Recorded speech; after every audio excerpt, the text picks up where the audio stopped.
Now, a lot of people don't know what calligraphy is. It's the beautiful art of Correct. writing. You're bringing sexy back into the creative art industry. I like that. Love it. And tell us a bit about that. In short, we're about adding value to businesses by elevating events and gifting. So on the surface, we're like a creative agency that does beautiful works of art, penmanship. I love that. What's the feedback been, like say the live events? Can you describe to us what happens? Yeah, so from the moment we come in to set up already, it's already causing a buzz because people are like, what's this? They don't see that often in store.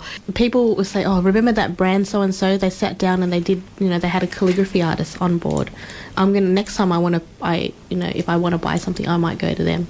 And they'll take a photo of their personalised item, upload it to social media, tag the business, rave about the event. Are people beginning to realise that this is kind of different, this is unique? Well, we work a lot with marketing directors, PR agencies, founders of businesses and event planners. Okay. So if they're looking to create events, something that's unique, something that hasn't been done so many times already. Yeah. And you want to build that brand loyalty, get more repeat customers, drive more sales, get more traffic. Okay. So it is definitely a unique type of offering. But we've worked with so many businesses now that and repeat clients that they really see the value of what we do.